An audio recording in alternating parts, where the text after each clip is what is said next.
Hi everyone, welcome back to another episode of the Breast Cancer Physio. I'm your host Jen McKenzie, lymphedema physiotherapist and ESSA accredited exercise physiologist. In this video, I'm going to be talking to you about a topic that is completely unrelated to physiotherapy for breast cancer. It's actually about support groups, and this is a topic that is very near and dear to my heart because I really feel that this is a very under-addressed topic in the breast cancer space, and I wanted to share my top 5 reasons for why I think it's super important to join a breast cancer support group.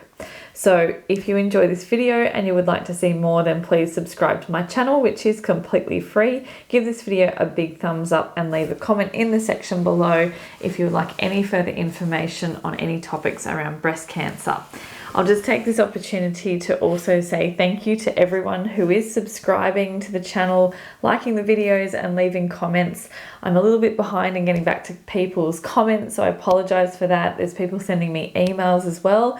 I have a little bit to catch up on, but please keep sending your questions and your emails. I really do appreciate them, and I will get back to all of you as soon as I can. Okay, so let's get into this video, the top 5 reasons why you should join a support group after breast cancer. So I first actually want to talk about why women tend to not join a support group. When I often pitch the idea of a person joining a breast cancer support group, so if I'm talking to one of my patients in my clinic, and I do this all the time, and I say, are you interested in joining our breast cancer support group? And a lot of the time it is met with a fair bit of resistance from the patient. And my suspicion is that the resistance comes because the patient assumes that everyone's going to be sitting around in a circle, holding hands, crying their eyes out and drowning their sorrows about the fact that they've had breast cancer. And from every support group that I've seen in action, this is not the case. In actual fact, there are some phenomenal benefits from support groups that until you've actually been in that setting, you may not realize they exist. I liken a breast cancer support group to a mother's group. So if you've ever experienced having a newborn baby and you are heading home and the nurses in the maternity ward say to you, here's the number for the local mother's support group. And a lot of women who have had children who've been to a mother's group after having a baby will certainly, I hope, resonate with the idea that there were some huge benefits in connecting with other women who had been through the same experience as you. And that's going to lead me to my first point, which is reassurance as the first benefit for attending a support group. So the reason I bring this up first, guys, is because one of the most interesting things that happens in the clinic is a patient will present, and they'll present with either a symptom or a set of symptoms, and they are quite reassured when they realize that the symptom or symptoms they have are a normal problem following breast cancer. So this is one of the reasons why attending a support group can be really beneficial, because if you have, as an example, scar pain, or if you have issues with your sexual health, if you have issues with brain fog, if you have issues with your eyelashes growing back slower than your eyebrows, all of these tiny little things added up can really make you feel quite overwhelmed. And sometimes I think we put ourselves in this category like, oh, I must be the only person on the planet this is happening to. When you realize that other people have the same issues going on as you, it is unbelievably reassuring. And that's the first point I want to make in this video, is that joining a support group can give you massive reassurance that you're not alone with the symptoms that you're experiencing. The other thing I'll just quickly mention in regards to the resistance that people sometimes show to join a support group is that I think that sometimes they are actually worried about the fact that they might break down and cry, and that they might maybe want to express some pretty strong emotions within a support group. But this is all the more reason to join a support group, because if there's ever a space that you can comfortably, or not maybe comfortably, but like that gives you full permission to cry, to laugh, to get frustrated, to swear, to get angry about your breast cancer, this is the space, because I think a lot of us possibly hold back a little bit when we're in the presence of our medical professionals, particularly the really high-ranking medical professionals like our surgeons and our oncologists. So one of the reasons that I think it's really vital for women to connect with other women who have gone through breast cancer is so that they can really vent their frustrations, their fears, their sadness, they're overwhelmed to other people who know exactly what they've been through. And this leads me on to my second point, that another really good reason for attending a support group is that it's essentially a safe space to communicate these issues. So you are talking to women who have walked the walk, but even more so, it's a safe space to discuss topics that you may not necessarily feel comfortable talking to people that are close to you about. So it may be topics such as sexual health. It may be topics like fear of returning to work because brain fog's really affecting your ability to do your job properly.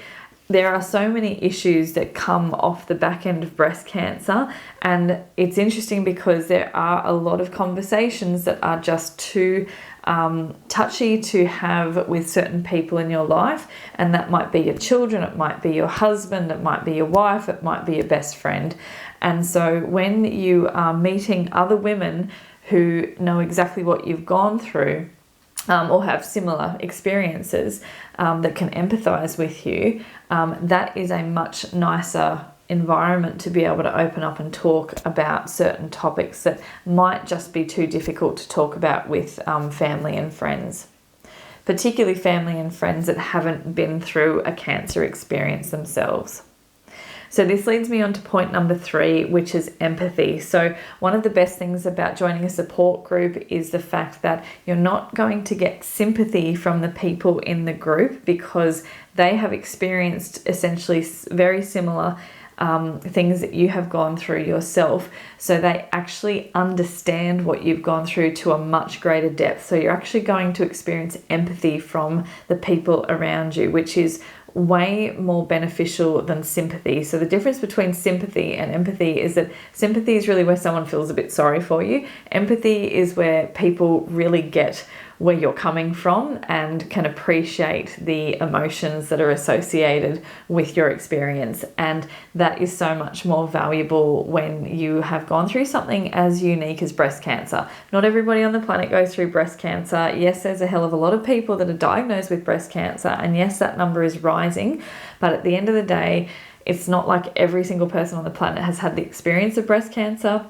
So sometimes when you're trying to talk to friends and family or work colleagues about your cancer experience, you can really tell they just don't quite get it, and they might ask some strange questions from time to time.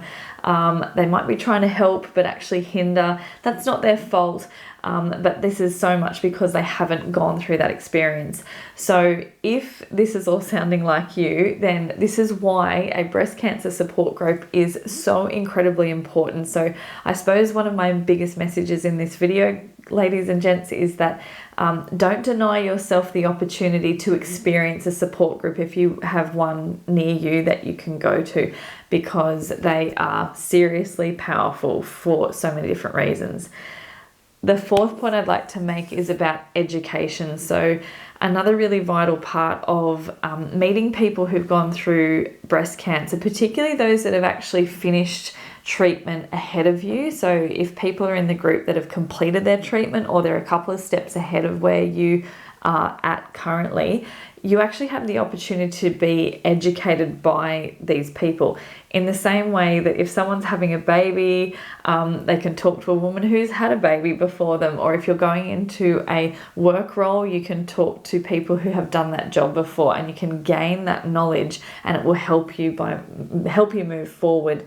And the amount of advice someone can give you that has already been through something like chemotherapy or radiation or hormone blockers or breast surgery or breast reconstruction or nipple tattooing or any of the above is quite profound.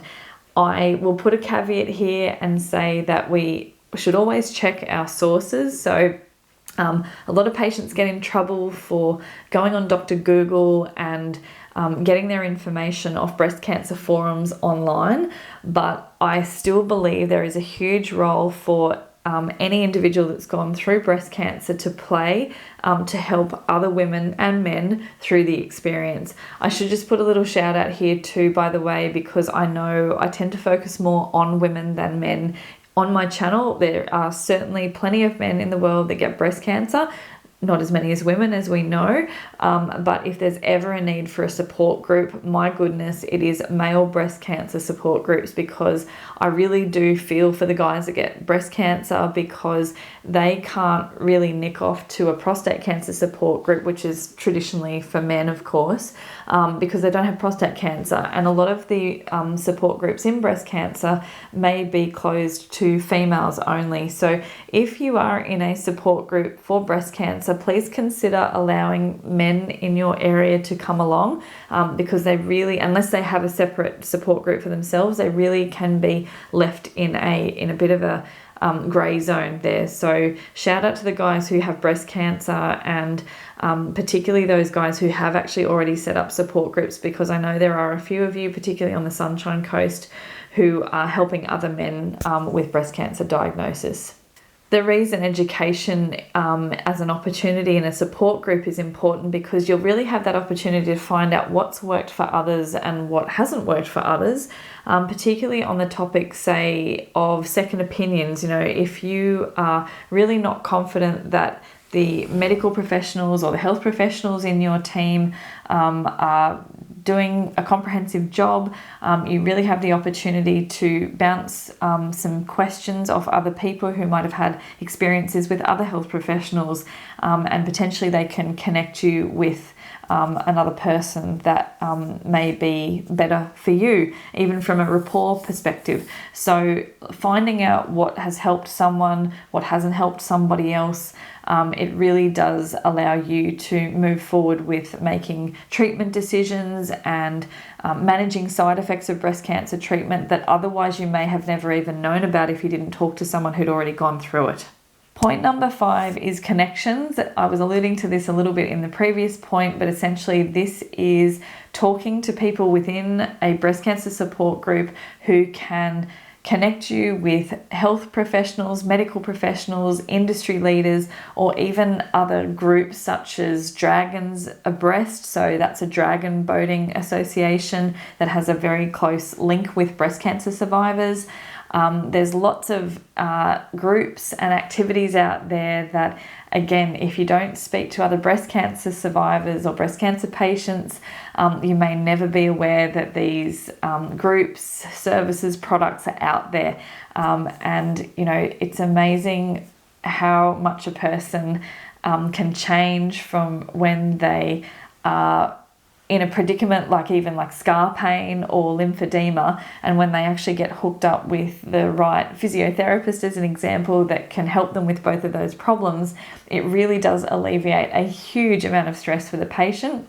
And it is absolutely wonderful from my end to see a patient come in who can be quite stressed and anxious at the beginning, and then really get that self-empowerment because they have that reassurance they're with the right person, they're getting the education, they're getting the right treatment, they're moving forward with their life.